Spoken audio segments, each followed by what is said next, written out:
Assalamualaikum warahmatullahi wabarakatuh. Di sini saya akan menjelaskan tentang circular flow diagram.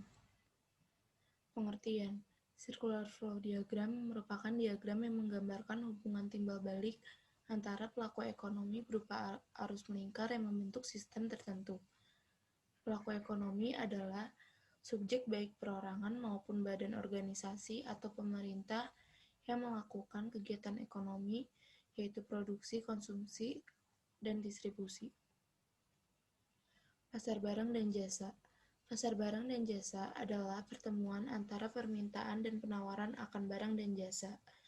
Untuk perekonomian tertutup atau tanpa ada campur tangan masyarakat luar negeri, permintaan akan berasal dari sektor rumah tangga konsumsi dan pemerintah.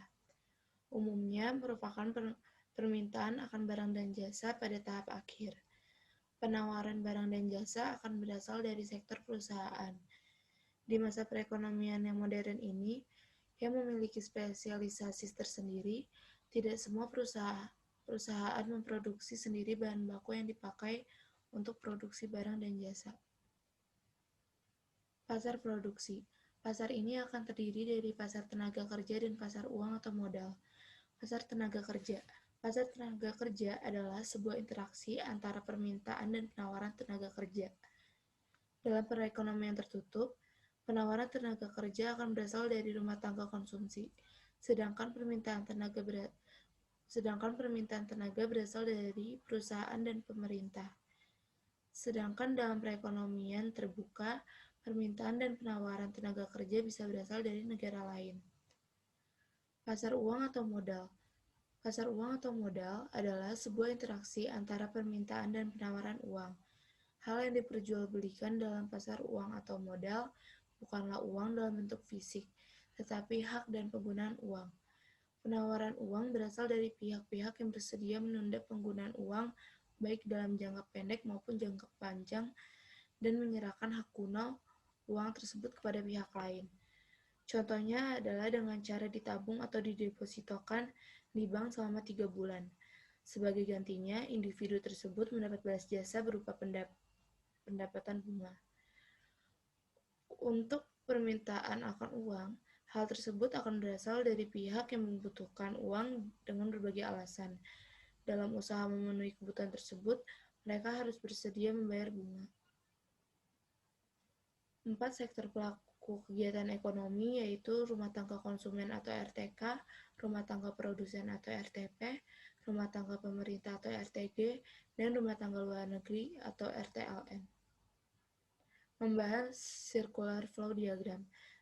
Di sini ada contoh dari diagramnya. Penjelasan 1.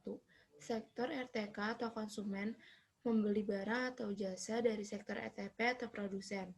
Di sisi lain, RTP akan menerima uang dari RTK. Artinya, di sini RTK berperan sebagai pembeli barang atau jasa dan RTK penjual. Pada arus ini, RTP menetapkan harga produknya berdasarkan biaya tenaga kerja dan kemampuan yang dimilikinya.